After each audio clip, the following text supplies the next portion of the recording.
సత్వర న్యాయమే లక్ష్యంగా స్వదేశీ నేర న్యాయ చట్టాలను తెచ్చామని కేంద్ర హోంమంత్రి అమిత్ షా తెలిపారు. పాత చట్టాల్లో పోలీసుల హక్కులకు మాత్రమే రక్షణ ఉండేదన్న అమిత్ షా ఇకపై బాధితులు ఫిర్యాదుదారుల హక్కులకు రక్షణ ఉంటుందని చెప్పారు. ఢిల్లీ పార్లమెంటు లైబ్రరీ హాల్లో నూతన న్యాయ చట్టాల అమలుపై కేంద్ర హోంమంత్రి అమిత్ షా వివరణ ఇచ్చారు. ఈ చట్టాలపై 4 ఏళ్లకు పైగా చర్చ జరిగిందన్నారు. బ్రిటిష్ వాళ్లు తమ పాలనా వ్యవస్థను కాపాడుకునేందుకు చట్టాలను తెచ్చారన్న ఆయన 75 ఏళ్ల తర్వాత భారతీయ ఆత్మతో కూడిన చట్టాలు అమల్లోకి వచ్చినట్లు వివరించారు. పాత చట్టాల్లో పోలీసుల హక్కులకు మాత్రమే రక్షణ ఉండేదన్న అమిత్ షా ఇకపై బాధితులు ఫిర్యాదుదారుల హక్కులకు రక్షణ ఉంటుందని చెప్పారు. కొత్త చట్టాలపై ఏ పార్టీ ప్రతినిధులతో అయినా సమావేశానికి తాను సిద్ధమన్నారు. सबसे पहले हमने इसमें हमारे संविधान के स्पिरिट के तहत दफाओं की और चैप्टर्स की प्रायोरिटी तय की. सबसे पहली प्रायोरिटी महिलाओं और बच्चों के अपराध को दी गई है और मैं मानता हूं कि ये करने की बहुत समय से पहले जरूरत थी. एक पूरा अध्याय इसमें जोड़ा गया है जिसमें 35 धाराएं हैं और 13 प्रावधान हैं, जिसमें गैंग रेप के लिए अब 20 साल की सजा या तो कारावास, आजीवन कारावास, नाबालिग के साथ बलात्कार में मौत की सजा, पीड़िता का बयान उसके घर पर महिला अधिकारियों की उपस्थिति में और अपने परिजनों की उपस्थिति में लेने का भी प्रावधान किया है. और इसके साथ साथ ऑनलाइन एफआईआर की व्यवस्था से भी ढेर सारी उत्पीड़न का सामना कर रही महिला एम्बरेसमेंट से बच पाएगी, ऐसा हमारा मानना है. ప్రజల జీవితాల్లో వెలుగులు నింపడమే నిజమైన సంక్షేమమని ఏపీ సీఎం చంద్రబాబు అన్నారు. వారి జీవన ప్రమాణాల పెంపునకు మొదటి అడుగు పడిందని చెప్పారు. కొత్త ప్రభుత్వంలో మొదటగా పింఛన్ల పంపిణీకి శ్రీకారం చుట్టామని తెలియజేశారు. సమాజమే దేవాలయం, ప్రజలే దేవుళ్ళు అని ఎన్టీఆర్ చెప్పారని, ఆయన స్ఫూర్తితో తమ ప్రభుత్వం పనిచేస్తుందన్నారు. పేదలపై శ్రద్ధ పెడతాం, అనునిత్యం వినూత్నంగా ఆలోచిస్తామని చెప్పారు. ఆర్థిక అసమానతలు లేని సమాజం చూడాలన్నదే తమ ఆలోచనని తెలిపారు. మంగళగిరి నియోజకవర్గం పెనుమాకలో పింఛన్ల పంపిణీని ప్రారంభించిన అనంతరం మసీదు సెంటర్లో నిర్వహించిన ప్రజావేదిక కార్యక్రమంలో గ్రామస్తులు, లబ్ధిదారులతో చంద్రబాబు నాయుడు మాట్లాడారు. మీ అందరి ఆశీస్సులతో 4వసారి సీఎంగా ప్రమాణం చేశానని చెప్పారు. ఆర్థిక అసమానతలు లేని సమాజం చూడాలన్నదే తన ఆలోచనని అన్నారు. దివ్యాంగులకు పింఛన్ 6,000 చేశాం, వారికి చేయూతనివ్వటం సమాజం బాధ్యత అన్నారు. నిత్యావసర వస్తువుల ధరలకు కళ్లెం వేయాల్సి ఉందన్నారు. గత పాలకులు, అధికారులు, సచివాలయ సిబ్బందితో పింఛన్ల పంపిణీ తమ వల్ల కాదన్నారని, పంపిణీ చేత కాకపోతే ఇంటికి వెళ్లాలని వారికి ఆనాడే చెప్పానన్నారు. నేడు 1.25 లక్షల మంది సచివాలయ సిబ్బందితో పంపిణీ జరుగుతోందని, దీనికి వాలంటీర్ల సహాయం కూడా తీసుకోవాలని చెప్పామన్నారు. తవ్వుతున్న కొద్దీ గత ప్రభుత్వ తప్పులు, అప్పులే కనపడుతున్నాయన్నారు. గతంలో ప్రజల బతుకులను రివర్సు చేశారు, కోలుకొని మళ్లీ ముందుకు వెళ్లాలన్నారు. అందరం సమిష్టిగా కలిసి పనిచేద్దామని, సంపద సృష్టించి ఆదాయం పెంచుదాం, పెంచిన దాన్ని పంచుదామన్నారు. మీ అందరి అభిమానం చూరగొని లోకేష్ ఇక్కడి నుంచి పోటీ చేశారు. మంగళగిరిలో 90,000కు పైగా మెజారిటీతో ఆయన్ను గెలిపించారని, ఈ నియోజకవర్గం రుణం తీర్చుకుంటామన్నారు. వైఎస్ఆర్ కాంగ్రెస్ పార్టీ నేతలు 5 ఏళ్ల పాటు ప్రజలను అణగదొక్కారని, పెట్టుబడులు పెట్టేందుకు భయపడే పరిస్థితి కల్పించారని చంద్రబాబు అన్నారు. ప్రభుత్వానికి శక్తి వస్తే ప్రజలకు మరింత తిరిగిచ్చేందుకు అవకాశం ఉంటుందన్నారు. తమది ప్రజాప్రభుత్వం, నిరంతరం మీకోసం పనిచేస్తామని ప్రజలు నిండు మనసుతో ఆశీర్వదించి ప్రభుత్వానికి సహకరించాలని చంద్రబాబు నాయుడు కోరారు. మంచి ప్రభుత్వం ఉంటే మీ అందరికి అండగా ఉంటుంది, మీ అందరికీ వెసులుబాటు వచ్చే పరిస్థితి వస్తుంది. 5 ఏళ్లు ఒకసారి మీరు ఆలోచిస్తే ఇదే మారిగా 5 సంవత్సరాలు అభివృద్ధి చేసి సంక్షేమ కార్యక్రమాలు చేస్తుంటే మనకి ఇప్పుడు ఇబ్బందులు వచ్చేటివి కాదు. అందుకే నేను ఒకటే చెప్తున్నా, ఈ ప్రభుత్వం ప్రజా ప్రభుత్వం, ప్రజల ప్రభుత్వం, నిరంతరం మీకోసం పనిచేస్తాం. ఇది మొదటి చర్య, ఒక హిస్టారికల్ చర్య. ఒకే రోజు 4,408 కోట్ల రూపాయలు 65,31,000 మందికి ఇవ్వడం ఇది ఒక చరిత్ర. దీన్ని కొనసాగించే విధంగా మేము ఆలోచిస్తాం. మమ్మల్ని నిండు మనసుతో ఆశీర్వదించి సహకరించండి. ఇంకొక పక్క కూడా మీకు విజ్ఞప్తి చేస్తున్నా, మా ఆలోచన పేదరికం లేని సమాజం, ఆర్థిక అసమానతలు తగ్గించే విధానాలకు శ్రీకారం చుట్టడం, అది ప్రభుత్వ విధానాల వల్లనే సాధ్యం. అలాంటి నిర్ణయాలు తీసుకుంటాం. మీరు కూడా సహకరించాలి. మళ్ళీ వాళ్ళు వీళ్ళు వచ్చేది కథలు చెప్తే మీరందరూ గుర్తుపెట్టుకోవాల్సిన అవసరం ఉంది. 2019లో తెలుగుదేశం పార్టీ ఆ రోజు గెలుచుంటే ఈ రోజు మనందరికీ ఇబ్బందులు వచ్చేటివి కాదు. భారీ మెజార్టీతో గెలిపించిన పిఠాపురం ప్రజలకు రుణపడి ఉంటానని ఉప ముఖ్యమంత్రి పవన్ కళ్యాణ్ తెలిపారు. శాఖలపై అధ్యయనానికి కొంత సమయం తీసుకున్నానని, తక్కువ చెప్పి ఎక్కువ పని చేయాలనుకుంటున్నట్లు తెలిపారు.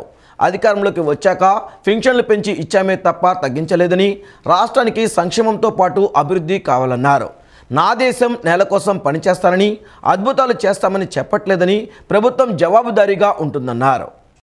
కాకినాడ జిల్లా గొల్లపురంలో నిర్వహించిన పింఛన్ల పంపిణీ కార్యక్రమంలో ఉప ముఖ్యమంత్రి పవన్ కళ్యాణ్ పాల్గొన్నారు. పలువురు లబ్ధిదారులకు పింఛన్లు అందజేశారు. అనంతరం పవన్ కళ్యాణ్ మాట్లాడారు. గత ప్రభుత్వంలో పంచాయతీ నిధులు ఎటు వెళ్లాయో తెలియటం లేదన్నారు. 100 కోట్ల రూపాయలతో ఋషికొండలో ప్యాలెస్ కట్టుకున్నారని, అవే నిధులకు ఉపయోగించి ఉంటే కొంత అభివృద్ధి జరిగేదని తెలిపారు. తన వైపు నుంచి ఎలాంటి అవినీతి ఉండదని, పర్యావరణ శాఖను బలోపేతం చేస్తామన్నారు. గోదావరి పారుతున్నా త్రాగునీటికి ఇబ్బందులున్నాయని, గతంలో జలజీవన్ మిషన్ నిధులున్నా ఉపయోగించలేదన్నారు. రాష్ట్ర అభివృద్ధి, ప్రజా సంక్షేమం కోసమే తానున్నానని, విజయయాత్రలు మాత్రమే చేయడానికి సిద్ధంగా లేనన్నారు. గెలిచినందుకు ఆనందం లేదని, పనిచేసి మన్ననలు పొందితేనే ఆనందమన్నారు. పిఠాపురాన్ని దేశంలో మోడల్ నియోజకవర్గంగా తీర్చిదిద్దాలనేది తన ఆకాంక్షని పేర్కొన్నారు. ఈ సందర్భంగా నేను పిఠాపురం నన్ను గెలిపించిన, భారీ మెజారిటీతో గెలిపించిన ప్రజలందరికీ నేను రుణపడి ఉంటాను. నేను ఎక్కువ మాటలు చెప్పి తక్కువ పని చేయదలుచుకోలేదు. తక్కువ చెప్పి ఎక్కువ పని చేయదలుచుకున్నాను. ఇది మొన్నదాకా మనం తిట్టుకున్నాం, ప్రత్యర్థి గత ప్రభుత్వాన్ని విధానాలని మనం అనుకున్నాం, విమర్శించాం.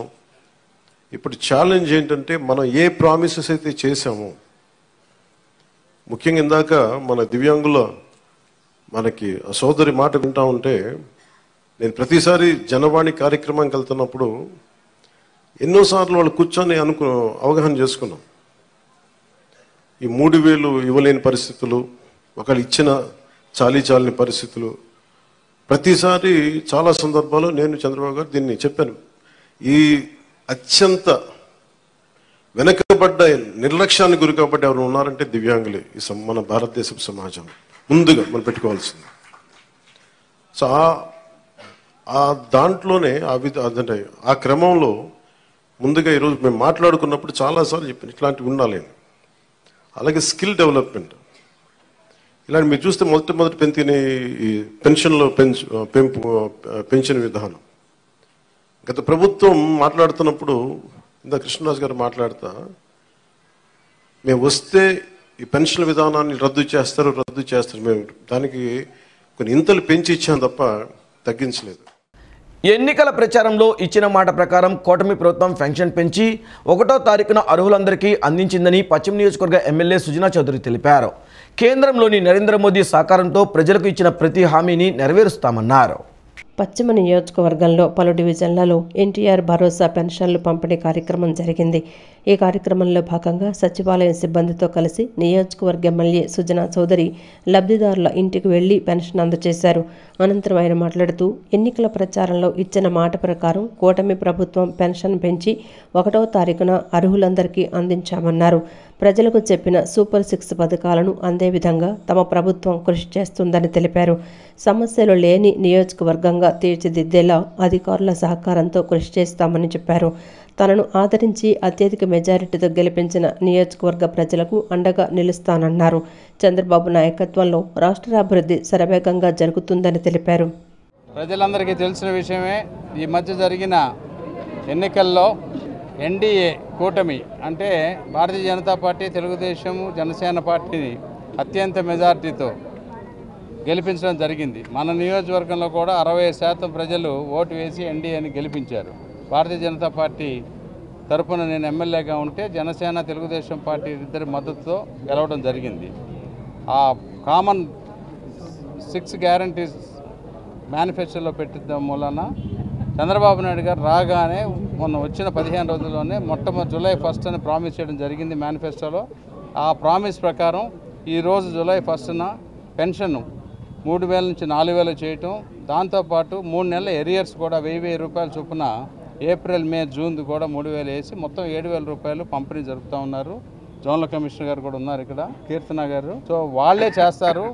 మేము ఇక్కడ ప్రజాప్రతినిధులుగా ఉన్నాం కాబట్టి ప్రజలకి ప్రభుత్వానికి అనుసంధానం చేయడానికి, ప్రజలకు ఏదైనా ఇబ్బంది ఉంటే దాన్ని సరి చేయడానికి మాత్రమే మేము ఎమ్మెల్యేలుగా ఇక్కడ ఉన్నాం. ఇక్కడ ఉన్న డివిజన్ హెడ్లు కానీ కార్పొరేటర్స్ కానీ వాళ్ళందరూ కూడా ఇక నుంచి అసలు సమస్యలు లేని పరిపాలన జరుగుద్ది. ఏదన్నా సమస్యలు ఉంటే సామరస్యంగా పరిష్కరించుకోవడానికి ప్రభుత్వం వారితో ప్రజాప్రతినిధులు మాట్లాడి మీ సమస్యలన్నీ కూడా సాల్వ్ చేస్తారు. ఇది మొదటి నాంది. ఈ కార్యక్రమంలో స్థానిక కూటమి నాయకులు తదితరులు పాల్గొన్నారు.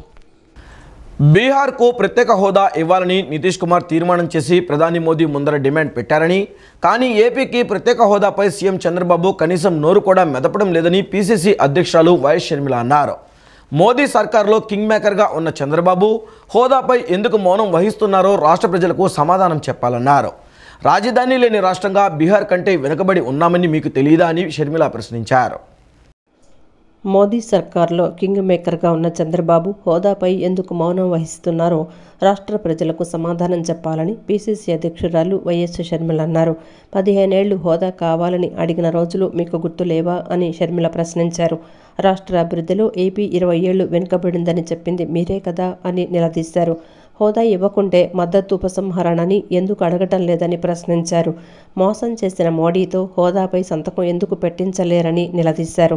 ప్రత్యేక హోదాపై మీ వైఖరేంటో చెప్పాలని రాష్ట్ర అసెంబ్లీలో తీర్మానం చేసి కేంద్రం దగ్గర హోదా డిమాండ్ పెట్టాలని షర్మిల అన్నారు. చంద్రబాబుని ఆంధ్రప్రదేశ్ కాంగ్రెస్ పార్టీ డిమాండ్ చేస్తోందన్నారు. ప్రత్యేక ప్యాకేజీలు కాదు, రాష్ట్ర అభివృద్ధికి హోదా ఒక్కటే మార్గమని గుర్తు చేస్తున్నామని షర్మిల అన్నారు. కేంద్ర ప్రభుత్వం అమలు చేసే 3 క్రిమినల్ చట్టాలు వ్యతిరేకిస్తున్నట్లు బెజవాడ బార్ అసోసియేషన్ న్యాయవాదులు డిమాండ్ చేశారు. కేంద్ర ప్రభుత్వం తీసుకొచ్చిన కొత్త క్రిమినల్ చట్టాల వల్ల సామాన్య ప్రజలకు న్యాయం దొరికే పరిస్థితి ఉండకపోగా ప్రశ్నించే గొంతుగా నులిమే విధంగా చట్టాలు ఉన్నాయని మండిపడ్డారు. నగరంలోని సివిల్ కోర్టు ప్రాంగణం వద్ద బెజవాడ బార్ అసోసియేషన్ ఆధ్వర్యంలో న్యాయవాదులు ఆందోళన చేపట్టారు. కేంద్ర ప్రభుత్వం అమలు చేస్తున్న కొత్త క్రిమినల్ చట్టాలను వ్యతిరేకిస్తూ నిరసన చేపట్టారు. సీనియర్ న్యాయవాది శంకర రాజేంద్ర ప్రసాద్ మాట్లాడుతూ బ్రిటిష్ వారు తీసుకొచ్చిన చట్టాలు పాత సీసాలో కొత్త సారా పోసినట్లు మాదిరిగా 90% ఉన్న పాత చట్టాలు ఎటువంటి మార్పులు చేయకుండా పేర్లు మార్చి వాటినే అమలు చేస్తున్నారని మండిపడ్డారు. మన కోసం మనం ఎన్నుకున్న ప్రభుత్వం ప్రజల కోసం చట్టాలున్నాయా? ప్రజలు ఆలోచించాలన్నారు. న్యాయస్థానాలకు కత్తెరవేసి పోలీసు రెవెన్యూ అధికారుల చేతుల్లోకి చట్టాలు వెళ్లే విధంగా ఉన్నాయని విమర్శించారు. కేంద్ర ప్రభుత్వం తీసుకొచ్చిన కొత్త క్రిమినల్ చట్టాల వల్ల సామాన్య ప్రజలకు న్యాయం దొరికే పరిస్థితి ఉండకపోగా సామాన్య ప్రజలు ప్రశ్నించే గొంతులను నులిమే విధంగా చట్టాలున్నాయి. ప్రభుత్వాన్ని ప్రశ్నించే వాళ్ళందరూ క్రిమినల్స్గా గుర్తించే విధంగా ఉన్నాయని, తక్షణమే కొత్తగా తీసుకొచ్చిన క్రిమినల్ కేసులు విరమించుకోవాలన్నారు. ప్రభుత్వ అధికారులు తప్పు చేస్తే కనీసం ప్రైవేట్ కేసు వేసే అవకాశం కూడా లేకుండా పోతుందని సీనియర్ న్యాయవాది శంకర రాజేంద్ర ప్రసాద్ తెలిపారు. వేసే విధంగాను పోలీసు వ్యవస్థకి, అదేవిధంగా ఎగ్జిక్యూటివ్ రెవెన్యూ అధికారులకి మరిన్ని అధికారాలను కట్టిపెట్టేటట్టుగా ఈ చట్టాలు ఉన్నాయి అనేటువంటిది మనం గమనించాలి. ఏ విధంగానూ ఒక నిర్దిష్టమైనటువంటి డెఫినేషన్స్ లేనటువంటి అనేక ఉండటం వలన ఈ నిర్దిష్టత కోసం సుప్రీంకోర్టు దగ్గరికి వెళ్ళి మళ్ళీ ఏమిటి దీని గురించి భాష్యం చెప్పమంటే దాదాపు 25 సంవత్సరాలు పడుతుంది. కానీ ఆ 25 సంవత్సరాలు ఈ పేద ప్రజలు, సామాన్య ప్రజల గతి ఏమిటి అనేటువంటిది కూడా మేము ప్రశ్నిస్తూ ఉన్నాం. అదేవిధంగా ఐపీసీలో, అంటే పాత ఐపీసీలో బిఎస్ఎన్ అని పెట్టారు వీళ్ళ పేరు.